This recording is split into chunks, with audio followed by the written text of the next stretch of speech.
It's alive. You know, you guys really need to be Wait, no. on the ball when we go live here. Hey, good morning. What does that mean? What are you trying to say? It's What are you trying to say? Welcome to the most Live. unorganized and shenanigan-filled show of season 3. It's episode 4, if you're keeping track. I am Josh Hayes here with Scott Moon and Chuck Manley. We're here with Hank Garner today of the Author Stories podcast.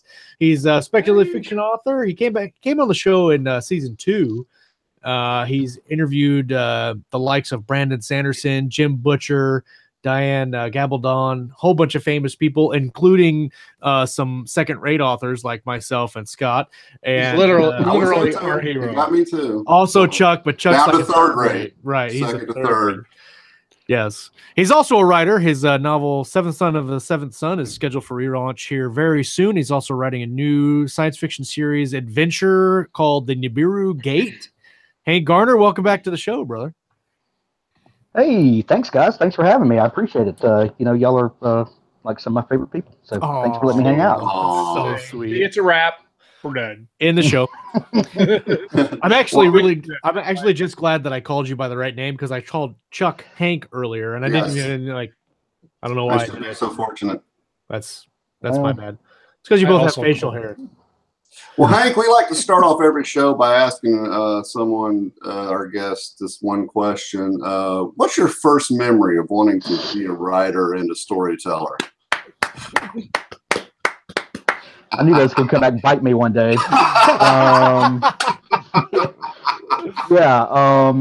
What is my first memory? You would think I would have thought of this question at some point. Well, for our listeners, that's one of Hank's questions that he always asks in his interviews. It's a classic question. We all love it. And we've been plotting all week like we're going to ambush him with it. He's not going to be ready. We're just going to put him right over the head. So that's kind of what we do. I'm glad you remembered, because I completely forgot about that. Probably my first memory of wanting to seriously be a writer would be after reading Half Spacesuit Will Travel, when I was between like the 4th and 5th grade. And it kind of blew my mind in a way that I never thought, that you could tell stories like that. So probably that's my first memory. After reading that, I was always kind of a nerdy kid, and I remember my mom was a huge Star Trek fan and watching reruns of the original series on TV, and also watching the rocket launches in the early 70s. I remember watching those live on TV, and it just blew my mind. And then when I read Have Spacesuit Will Travel, I think it connected for me, and I was like, I would like to tell stories like that one day. Good answer. Wait, see, look at that. He got it in one. Nailed it. First try. Yep. Looking for a mic to drop. Yeah. Don't. It's too expensive. Yeah, don't risk it. Don't. Throw it at the suit of armor behind you. What suit of armor? Yeah. There's no suit of armor there. It's a figment of your imagination. I think it's moving. Yeah. It does from time to time. It's actually it's the holodeck behind me. And very cool. Well, all right, the questions are already firing out of the chat. Who are your favorite authors? Who are my favorite authors, like to read, or let's say top 3. Top 3 would have to be Josh Hayes, Scott Moon, and Chuck Manley. If I can only choose 3. Yes. You mean C. Stephen Manley, right? Yeah, C. Stephen Manley. That guy that confuses everyone with his name. Yeah, for the unwashed, that would be C. Stephen. We know him. We call it Dr. Man. Well, I can already tell where this show is going to end up. Oh, yeah. We've only been 6 minutes, and it's just ridiculous. We should move on to a more serious question of. Okay. Lauren Moore asks, Star Trek or Star Wars? Ooh, careful. You could lose listeners over this one, man. Right. I lost you. Oh, you lost us? I heard serious question, then I lost you. Oh, see, I thought you were going to bail when I asked. Yeah, I thought he unplugged his camera or something to avoid answering the question. Bye. Star Trek or Star Wars? Wow. Lately? Pick any time frame. Overall. I probably and this is a tough one. I'm gonna admit that I may vacillate between the two on any given day. But I would say Trek. Yes, I'm right there. I would say Trek.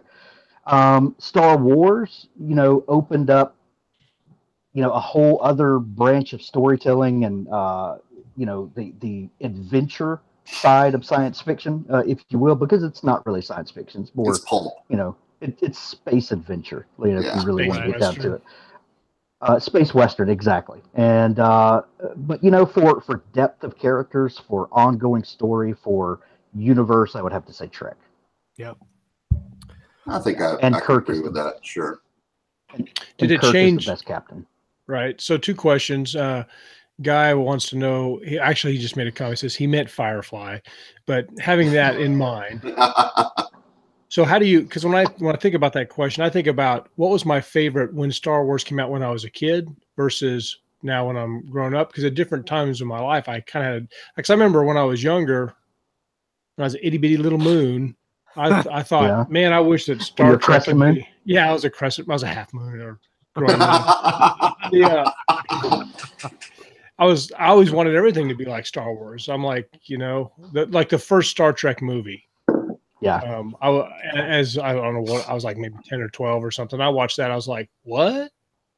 It just was so boring. Right. Right. I was like, it was terrible. Yeah, the first Star Trek movie should be Wrath of Khan. Can we just agree with that? Can we just all? Yeah. Yeah. I could go with that. Yeah. Yeah. That first one, it was a little bumpy for sure. I think they should I think people in prison should have to just watch the first Star Trek over and over again. And that, that's like the only thing you can watch is the Weather Channel and the first Star Trek movie. What's funny? Just you in solitary with V'ger.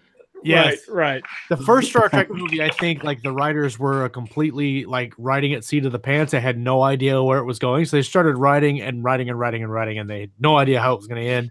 And then finally, just like screw it, we're done. And then with Wrath of Khan, they were like, okay, no more pantsing. We're going to plot it out and make a good movie. Well, but I don't think they'd ever seen Star Trek. I think the people who did the first Star Trek movie are like, somebody said, well, here's kind of what your characters look like. They're like, oh, that's kind of neat. So let's do this. And then somebody like, you might want to go watch some Star Trek episodes. Right. And then after the movie released, they went down the red carpet, got whatever reviews they got back then, and they went back and they watched the original Star Trek and they said, man, we really messed that up. Do you think you could accurately compare the Star Trek the Motion Picture to Star Wars The Last Jedi? I think you can compare them. Face off.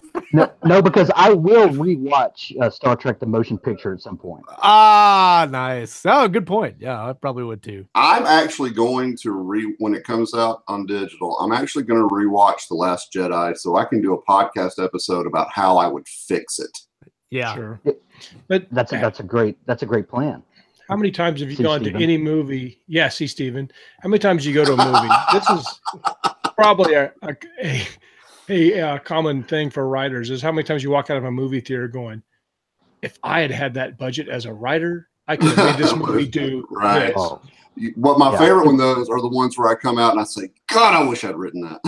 Yeah. Right. Yeah.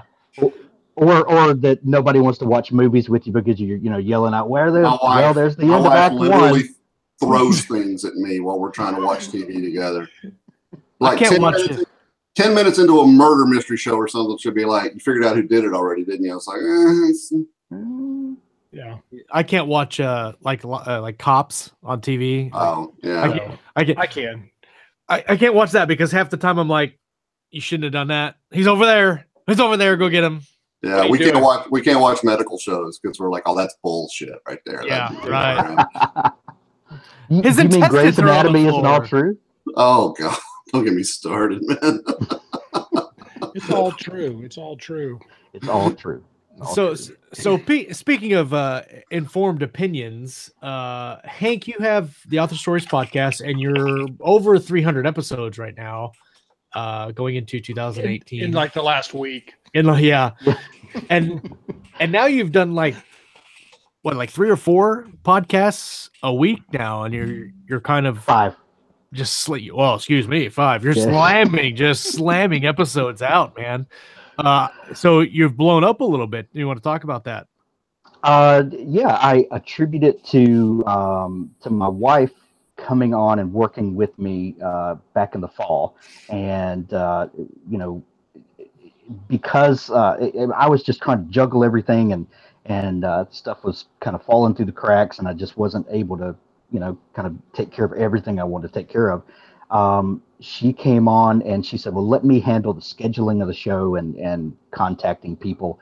And man, she just formed all kind of relationships with publishers and authors, and is just doing amazing things. And all of a sudden, she said, "I have too many shows scheduled for you. Can we put out?"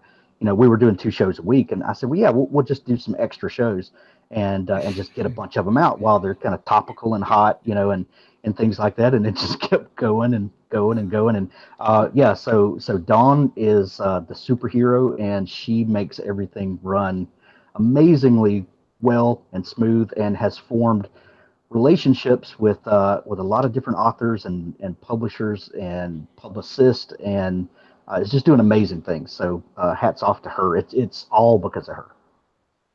Well, I know that I have trouble keeping up with podcasts, because usually I'm listening to audio books, but Yeah. I try to do at least 1 or 2 hours of podcasts a week at a minimum.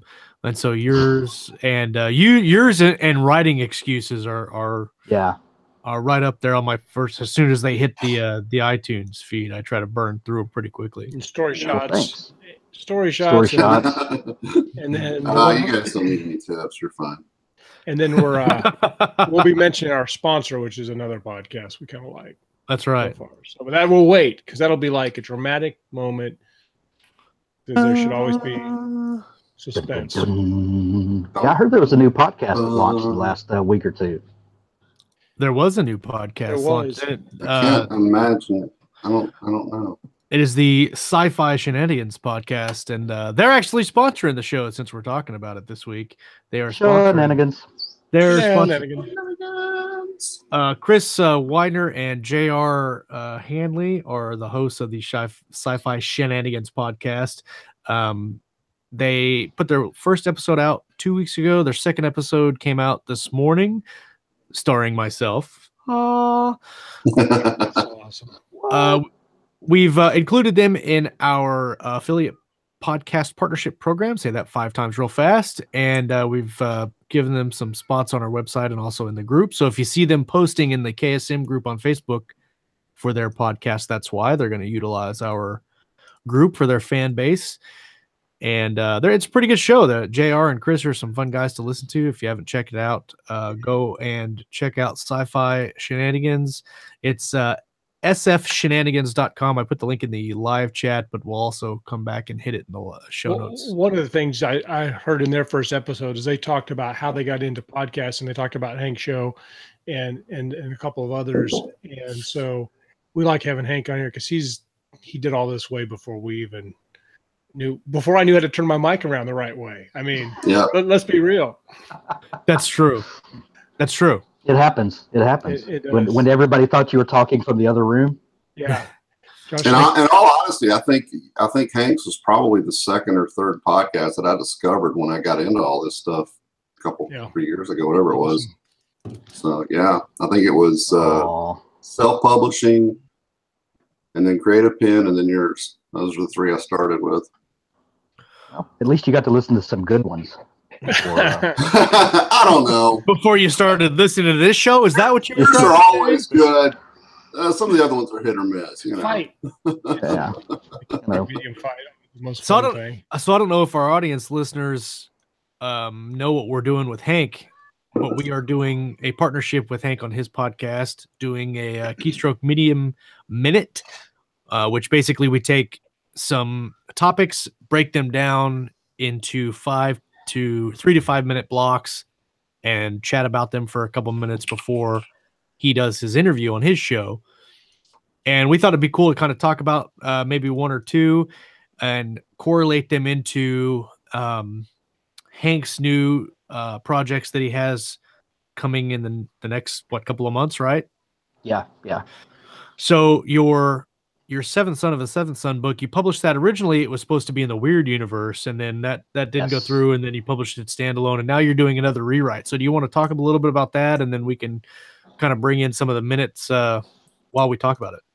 Yeah, I was in that first wave of authors of the Apocalypse Weird that was a great idea, and it you know.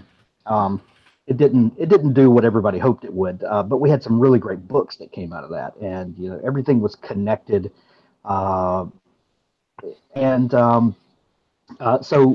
my book was coming out kind of right as the wheels were coming off Apocalypse Weird, so that the ones that were scheduled mine and after didn't publish, and so I self-published it, but it just always felt kind of weird, pardon the pun, because it was supposed to be connected to a larger universe, and there's some things that although I changed them, it still felt like it needed to be connected in a way.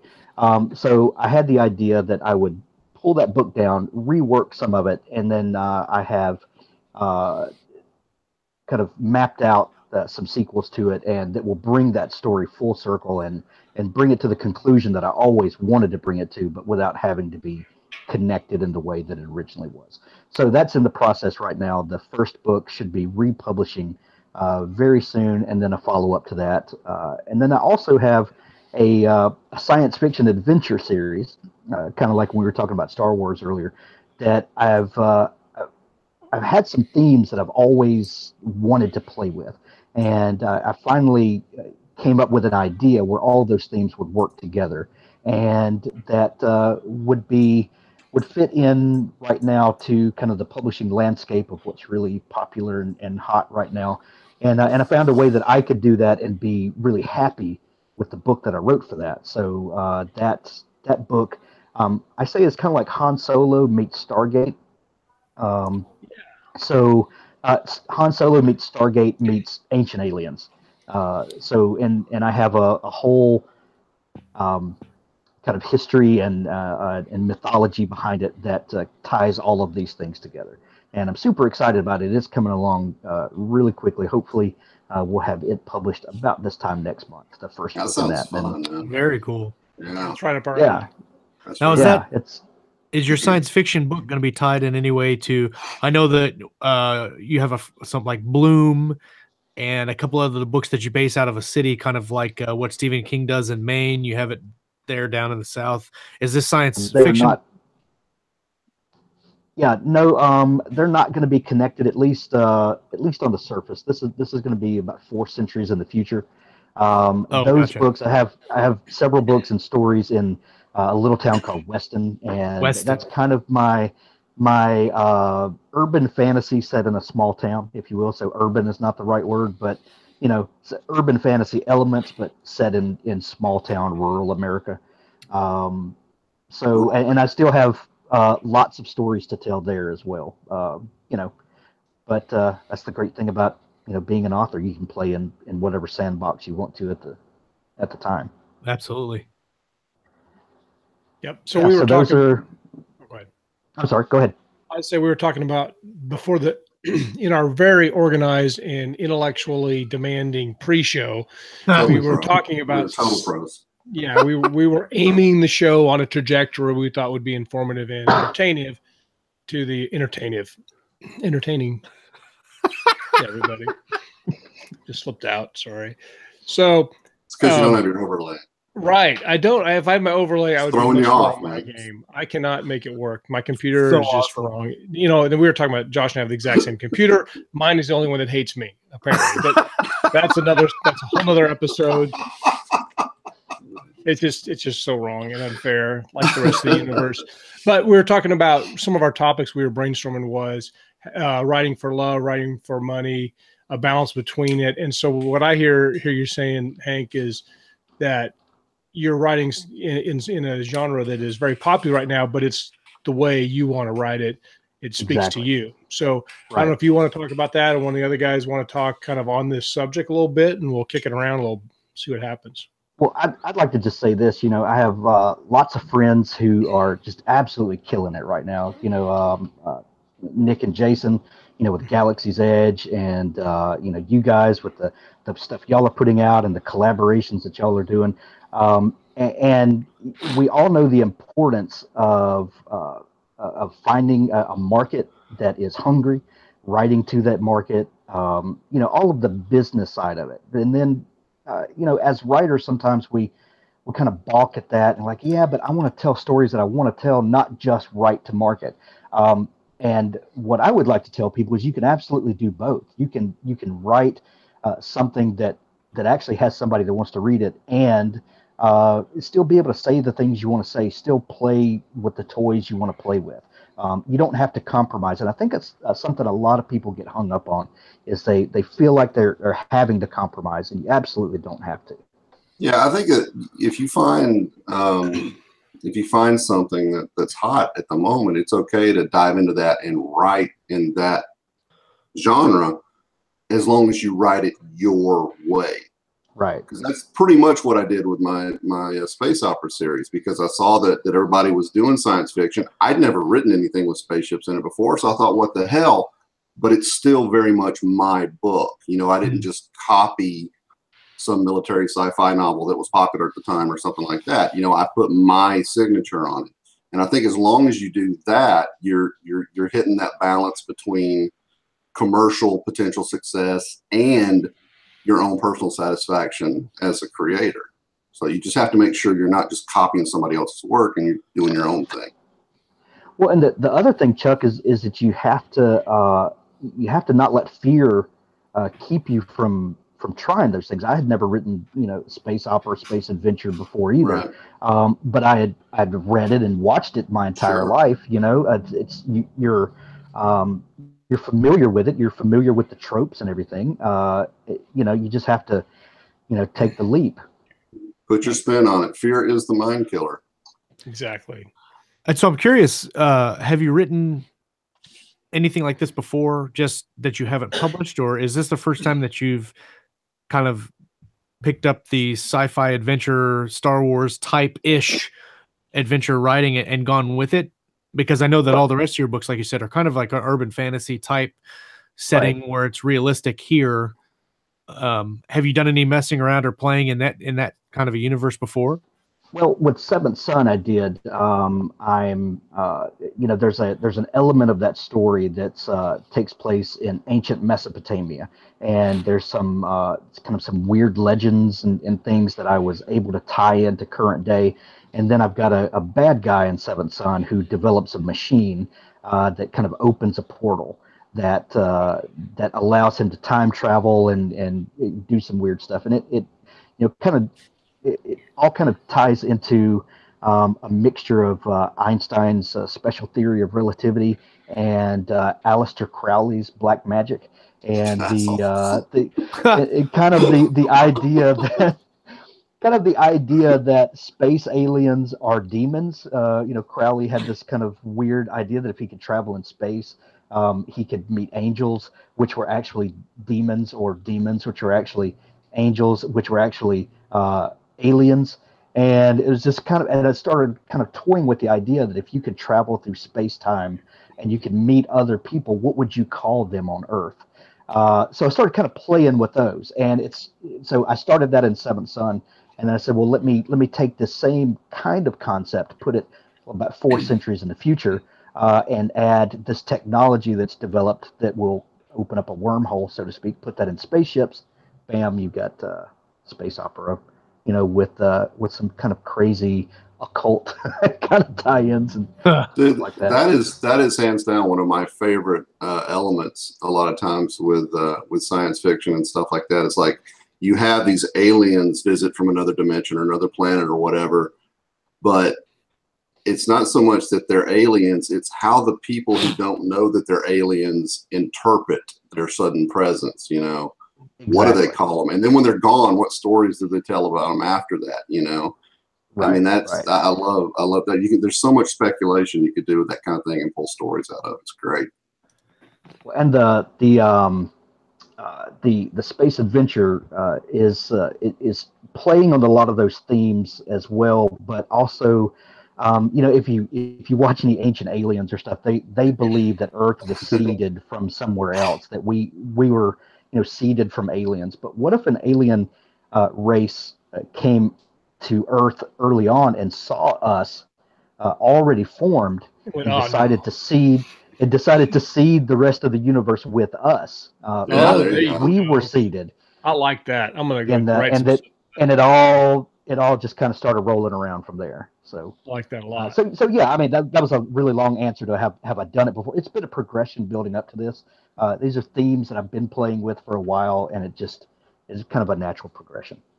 So let's go ahead, Josh. I got one when you're done. Okay, I was just gonna say a lot of times if I'm writing something new, or if I'm like, for instance, for my collaboration with Richard, I obviously read all of his Ember War books. And then while I was writing the second book, and even some of the first book, but more the second book, I was listening to and reading a lot of similar type fiction. And so going into this new genre, did you have any books or authors that you specifically listened to kind of get your mind wrapped around the elements that you want to use in your story to give it the right kind of feel that those readers are going to expect?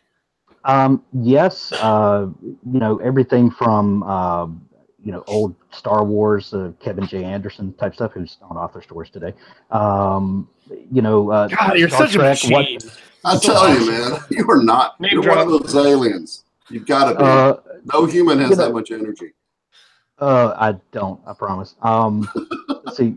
Star Trek. Just kind of immersing myself in those worlds, but then you have to step away from it so that you're not too influenced. You know what I mean? Like you charge up your batteries, and get just kind of soak it all up, but then step away so that you're not just reiterating everything. If that makes sense. Right. No, I get it. It's kind of a fine line, because sometimes you'll read things and you'll say, oh, that's really cool, I want to put that into my story. But then you don't want to have that. And then somebody say, oh, he took this completely out of this other guy's story and used it. That's when it stops being your story. Right. Well, and the other side of that, though, is that if you're constantly reading everything in the genre right now, there will be things that are similar. And if you dodge everything that's similar, you'll never write a book, because there's only so many tropes in science fiction. But don't you think readers want those similarities? Well, they do, and that's what I'm saying. They just want spins on them. Exactly. If you always say, oh, well, he's already doing wormholes, I can't do a book about wormholes. Well, there's 800 books about wormholes that came out last week. So you just got to find a way to tell it yourself. I think there's a misconception, and has been, that originality by itself is the sole most important thing about being successful in any creative endeavor, because everybody will come to you. I have a great idea for a story. This is an old argument with writers, and they're like, and people that who aren't writers will give you this idea, and maybe it's kind of cool, but their assumption is that you just bang that idea out and it's so original but it's almost always not original idea. Even my most original ideas, I wake up after like a dream or something, I'm like, that's the most original thing nobody's ever done. I can't believe this is so awesome. And then you start looking around, you're like, it's not that original. It's really just not. Well, it's funny because I remember my first military science fiction novel, which is still handwritten on notebook paper when I wrote it when I was 14 or 15 or whatever. I broke that out a couple of years ago, and I just started flipping through it, and I started looking at what I was using for like a rank structure for different admirals that were in charge of different fleets or different sections of the military. And I had used like Admiral of the Red and Admiral of the Green or whatever. And then like completely random, but the next week I started rereading Honor Harrington's series, and that's what he had used in his series. So I don't know if I was reading that like when I originally wrote the story back in the day, or if David Weber just stole my idea. He stole it. We got to get him on the show. Ripped you off. But it's stuff like that where like some of that kind of transfers into what you're writing subconsciously almost. No, I mean, you read all this stuff and you absorb it. I mean, you know, even if you're not consciously trying to think it up, it's going to influence you. Everything you take into your brain influences you in some way. So, I mean, yeah, it's, you know, but when you recognize that, that's when you have to like put your little tweak on it to make it yours.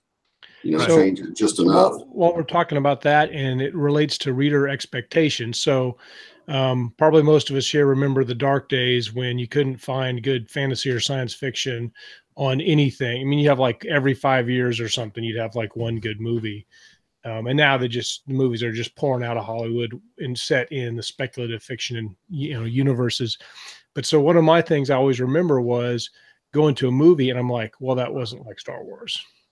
And I remember being disappointed for like half of my adult life that there couldn't be another movie like the first Indiana Jones or the first Star Wars or the first Die Hard.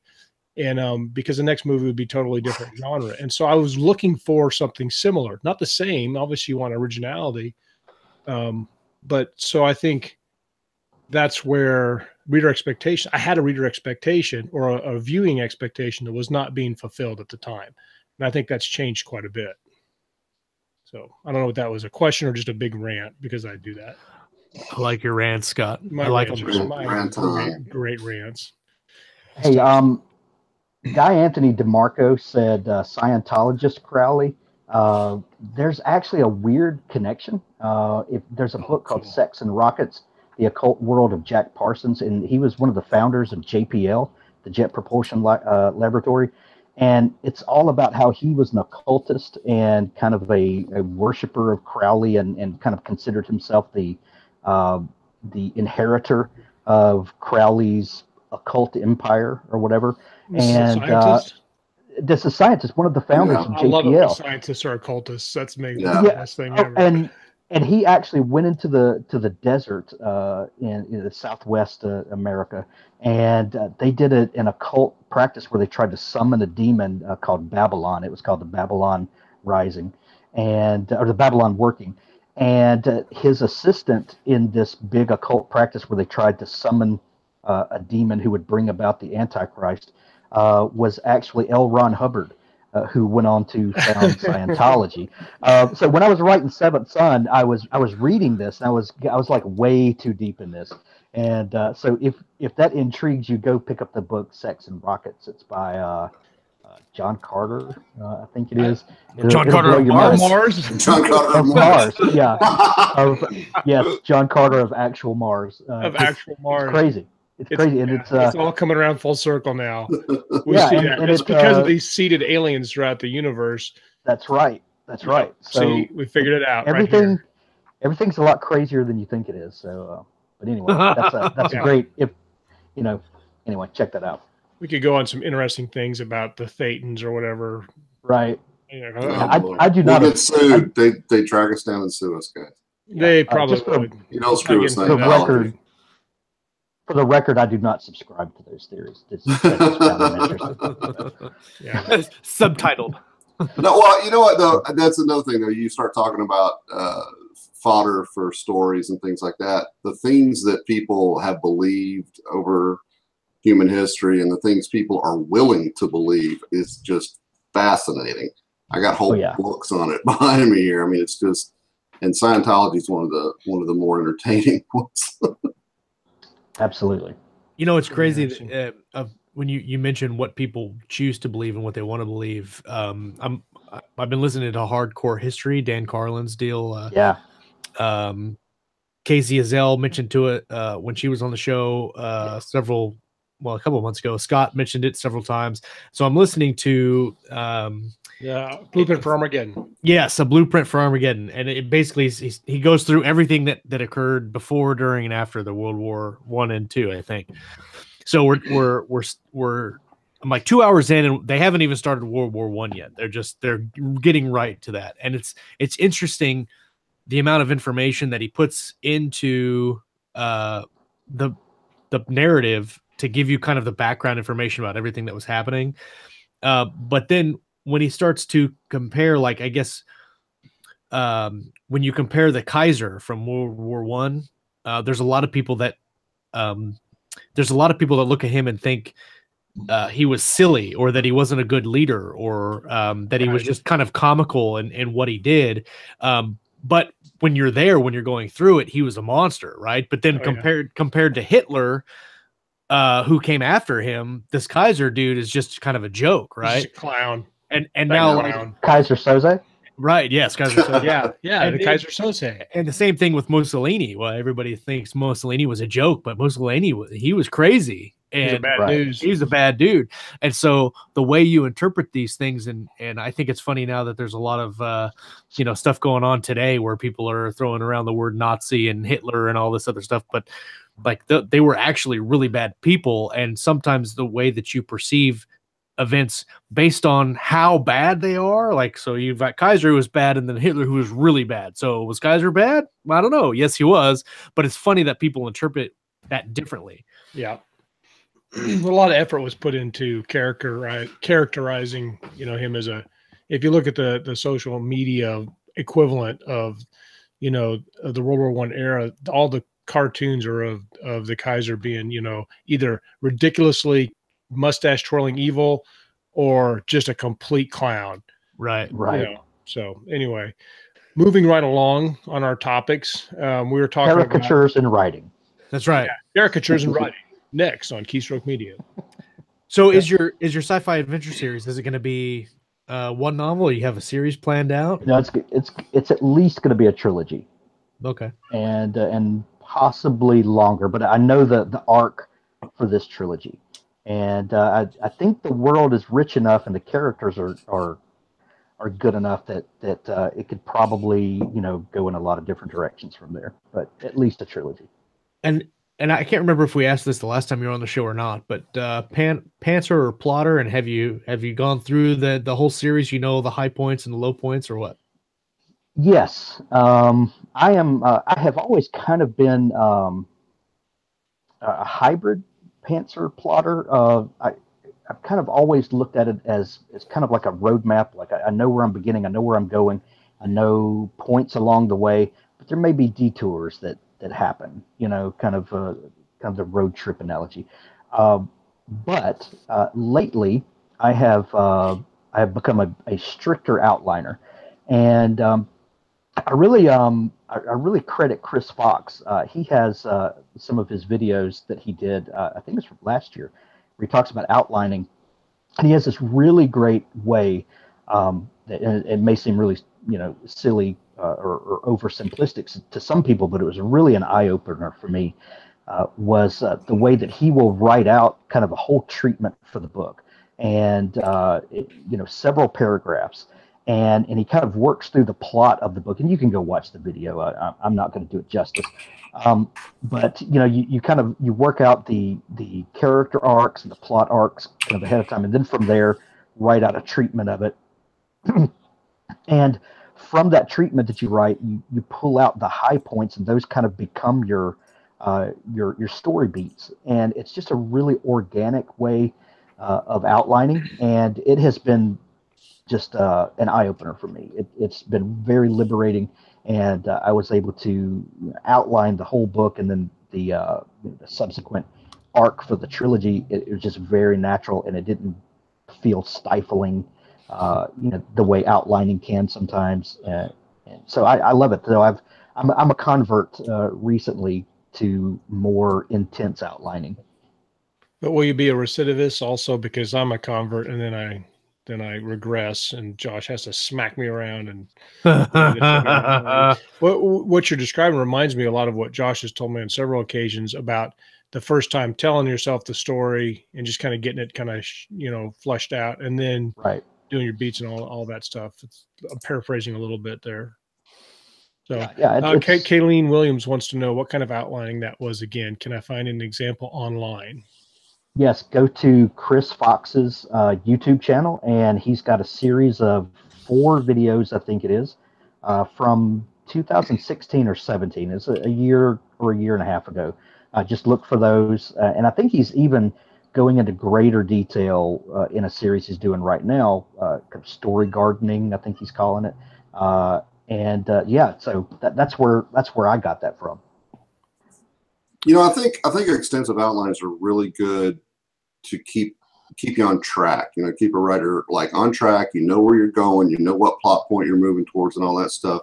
But I also think you have to have the mindset that if you encounter something cool along the way and you need to adjust that outline, absolutely, it's not some kind of sacrosanct thing that you can't touch. You know what I mean? I know a lot of writers who think once it's on the page, that's exactly what I have to do. And I can't lose those words. Like that's part of my daily word count. If I give those up, then I'll be behind. You know, you have to be flexible with it. Yeah, the way I look at it, the way I look at it is that it's a lot easier to sit down and write when you know where you're going today. Exactly. And then when you start, you know, I'm talking about like one sentence that I'm kind of a prompt that I'm giving myself there. And then if I'm writing a 2,500 or 3,000 word chapter, there's a whole lot that can go on, and a lot of different things can happen. And then if I see that the story is going in a different direction, then my writing prompt for tomorrow might change. But then when I sit down tomorrow, I know what I did yesterday and I know what needs to happen today. Yeah. And it's really just a way to keep me accountable, to keep me from Googling around and just wasting time when I know what I should be doing. It's really no more than that. And yeah, the outline is kind of a living, breathing thing, and it can change, you know, on any given day.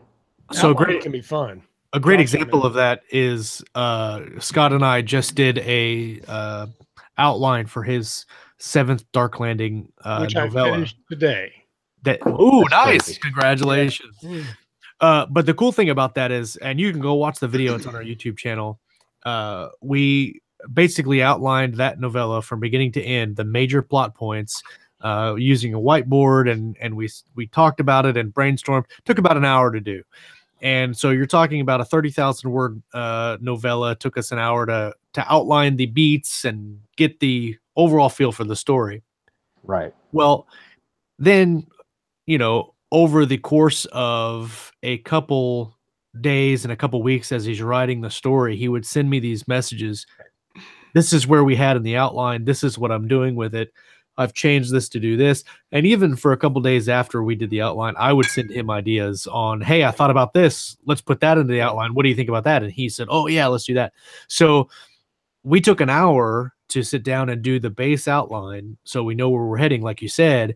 And then as he's writing, he's having discovery moments where he can say, I like this. Let's explore how that affects the plot. But the cool thing I think about the hybrid between outlining and then doing discovery writing along with it is you can follow your outline, discovery write the meat of the outline, and then if you have something where you're like, oh, this is really neat, you can look at it and see if it affects the plot where you have to re-outline the whole book, or you can say, oh, this is really neat, I'll just adjust the plot a little bit and get this cool thing in there.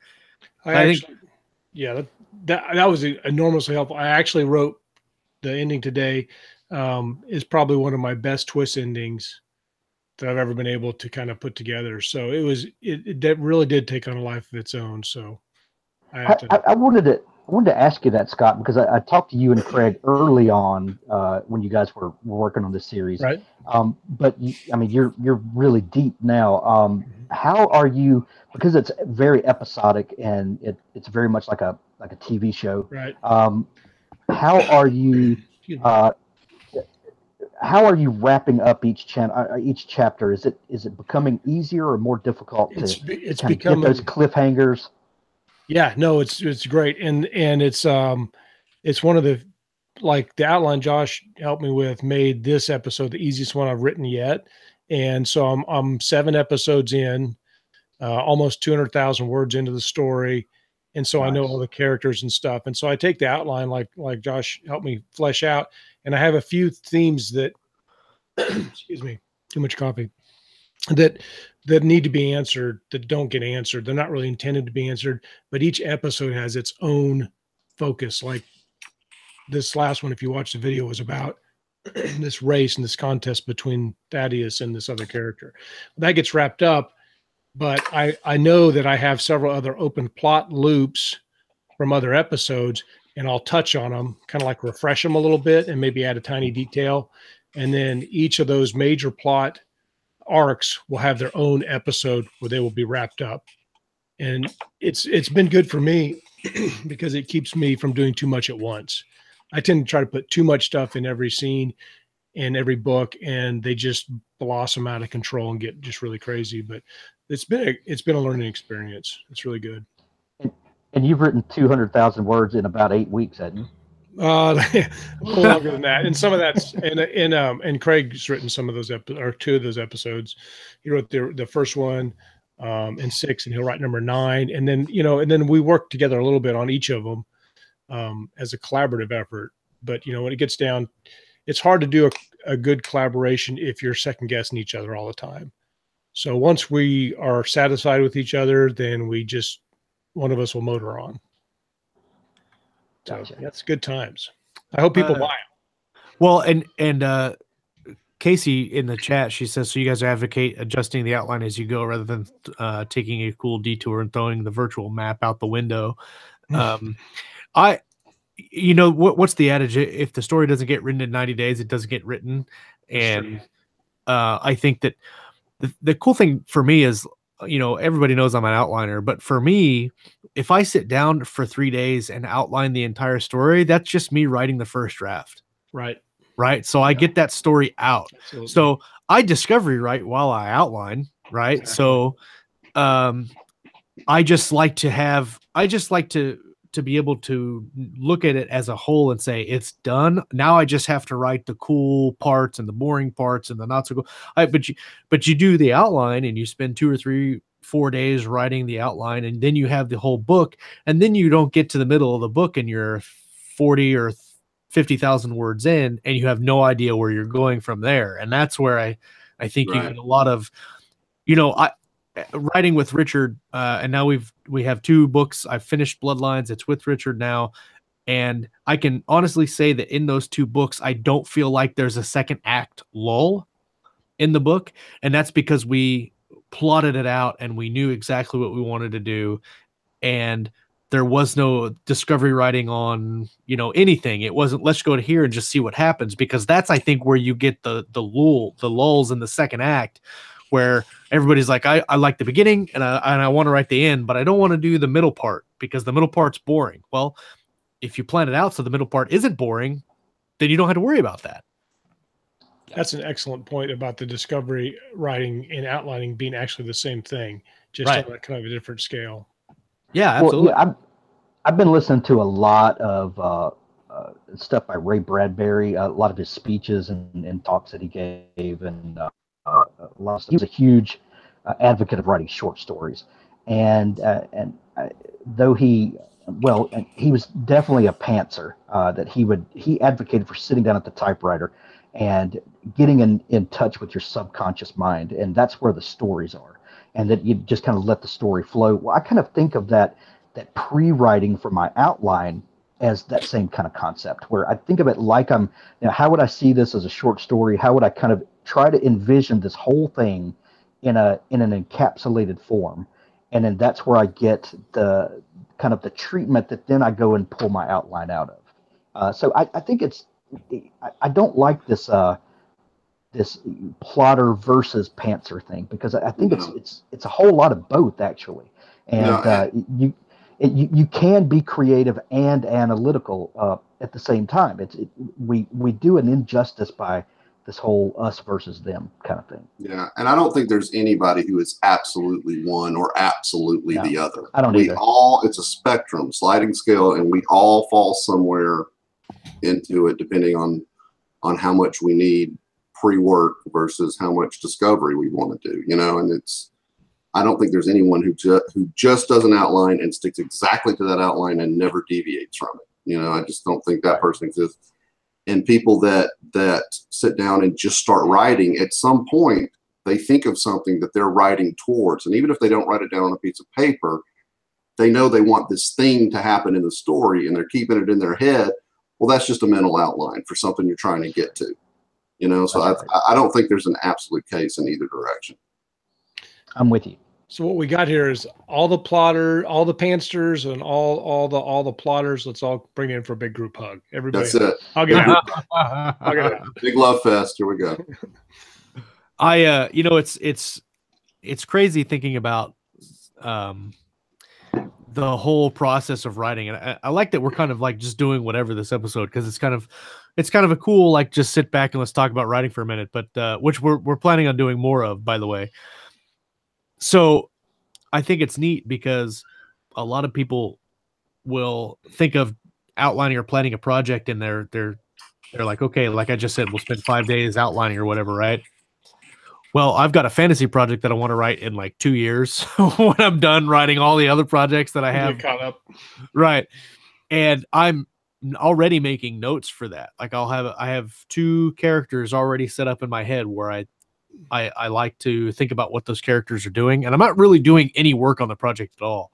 But every now and then I'll think of a cool plot point or a cool scene or something that be putting them into, and I'll jot that down on my phone, or I'll make a note of it on the computer.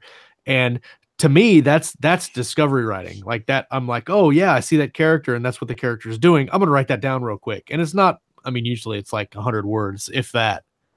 But then, when I finally get to that project, I'll have known those characters for so long, and they've been doing so many different things, that it'll be fun just to sit down and actually throw them into a plot. Because plots are in there. You could do whatever. I mean, you could take the plot out of a sci-fi military novel and put it into an ancient Roman military novel. I mean, plots are interchangeable. Oh, yeah. But the characters, like I say, a lot of the time, the characters is really where it's at, and that's where I do a lot of my discovery writing, is figuring out who the characters are at their core, and figuring out what they want out of the book.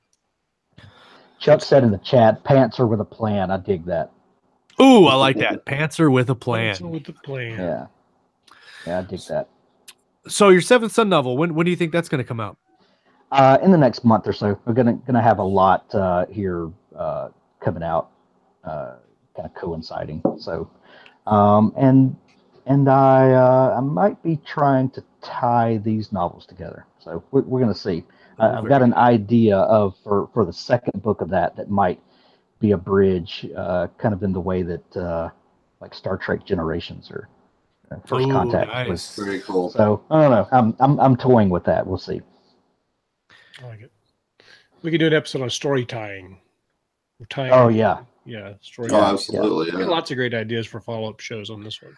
Well, I think we could take almost everything that we've done in a keystroke minute and throw it into like an hour-long conversation at least about. I wish I could find the updated list we had. I don't know where it went, but we had a really good list of keystroke medium minute topics. I really would like everybody. Lost in the ether now. Yeah, I hope everybody goes and has a chance to listen to those on Hank's show sometime, because we had a ridiculous amount of fun doing those. Actually, those are a lot. Those are a hoot, man. Probably too much fun in some cases. Shenanigans. We've aired 11 of them so far. I think I'll make a blog post and put the episodes where those air on, so people can find them easily. And we're going to put another one out this week, and then we'll have 8 more, I think, that we've recorded in the can so far. So we're trying to put those out once a week, and yeah, they're so much fun. So much good time. And for some reason, Scott's normally covering his nipples when we record those. I really don't know why. It comes from one little joke. I made one joke about my nipples, and then everybody loses their mind. It's some kind of a tradition that we're going to keep up, I think. It's such a perfect little sound bite, though. It's what happened. Right. It was just this perfect little gem of recording that just replayed over and over again. I just saw you guys looking down. I'm like, I'm going to hit them with one that's going to just gonna make them blow soda right out their noses, because they're not expecting it. When you least expect it. Like the Spanish Inquisition. Hello. Yeah, we're still waiting on you to write that breakfast buffet in space. Right. There. Space omelets. Space omelets. Breakfast in space. I would so like to much write inside baseball. Someday. Yeah. One day I'm going to air. Go ahead. One day I'm going to air the interstitials that we cut out when I edit those. Oh man! One day when nobody wants a career anymore. Right. Yeah. I was gonna say, is that covered like under the classified information? You have to wait like 75 years after all the people are dead before you can release that information. You have to blur out our faces.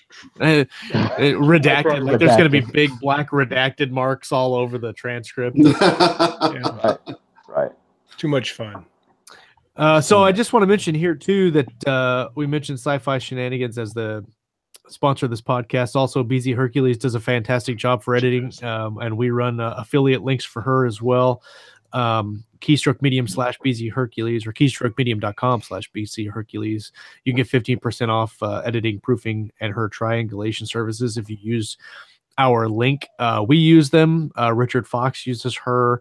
A number of other authors that visit the show also go through her. She does phenomenal work and timely work if you're in a pinch. Yeah. Keystroke Medium Reader's Choice Awards is live. It has been live for a couple weeks now, and we've got some really good responses.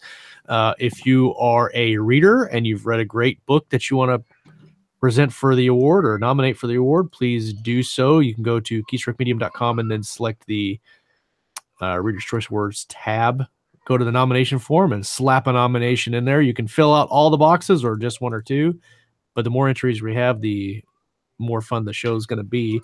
If you're an author with a book, share it to your fans and say, go nominate my book. I think we sometimes forget that as authors, we can sway our fans to do things for us. I don't know what's going on with the chat right now with Vampire Nipples, but there's something going on with Vampire Nipples in the chat right now. I didn't start that, but I'm trying to be serious, guys, for once in my life.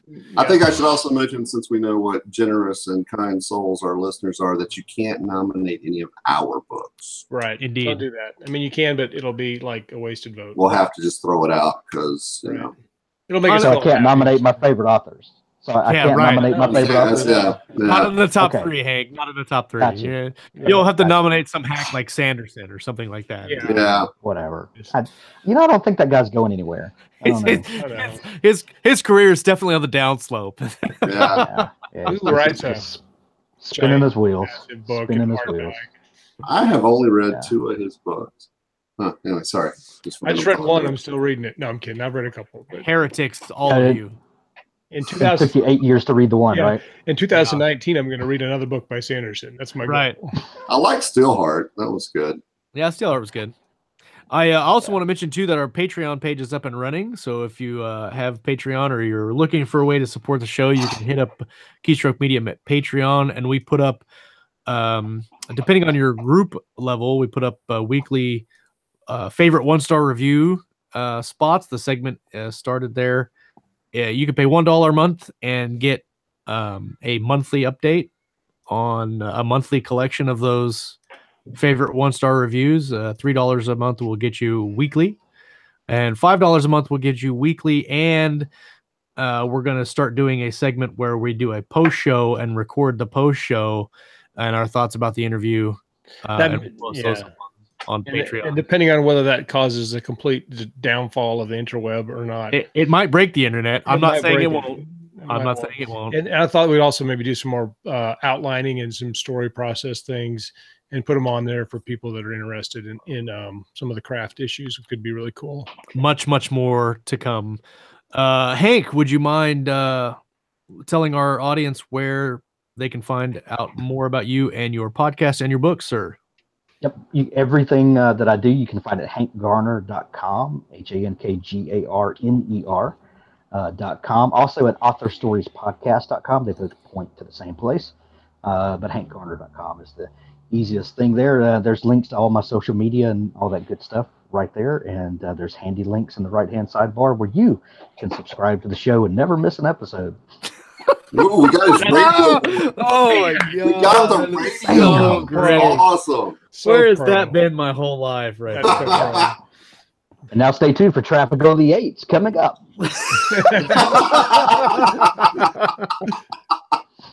Ridiculous. Well, everybody that came and hung out with us today, thanks for hanging out in the live chat and all the vampire nipple comments. Not sure what's going on. I'll have to go reread what's going on there. I have a little tears in my eyes because it's so funny. Seems the shenanigans are heavy in the live chat today. So, but thanks for hanging out with us, Hank. Thank you so much for taking some time out of your day and hanging out with us, man. We really enjoyed it. Hey guys, thanks for having me. It's like my favorite podcast, so thanks for having me on. Oh, touches me right in my feelers. I'm getting a Hank tattoo on my chest right here. It's like Hank Garner. It'll match my Scott tattoo. Yeah, see, tattoo buddies. Nice. All right. Well, we will take out of here with that. Next week we have who do we have next week? I never have this calendar pulled up when I should. Stephen Allen will be here on the 5th Cool. We had to postpone Nick and Onspach. They were scheduled to be on the 12th. We are pushing them to the 26th. Why? Because Why? I'm getting ready to say because I will be out of town and not on the show on the 12th or on the 19th. The heck, Josh. Because I'm a failure as a podcast host. You will have to deal with Chuck and Scott and possibly Ralph. And I would like to apologize in advance to everyone for the technical difficulties. No. Because, yes, Lauren, because donuts. Because the deal is that one of them is going to have to do the intro and the outro for each show. So Scott's going to do one, and then Chuck's going to do one, and we're going to have a vote to see who messed it up horribly more than the other one. The vote will be who was able to attack Josh when he was defenseless and unable to defend it. That is right. He will be fair game. He's not going to blow stuff up. Yes. I will be in on this voting for sure. That's awesome. James says chot. Yeah, that's right. That's right. What the heck? Ridiculous. You become one person. That's right. All right, guys. Well, we will head out of here with that. Make sure you come back next week. We're going to talk about some reading. We're going to talk about some writing and, of course, everything in between right here on Keystroke Medium. You guys have a fantastic Monday. Peace. See you guys. Peace out, peoples. Awesome.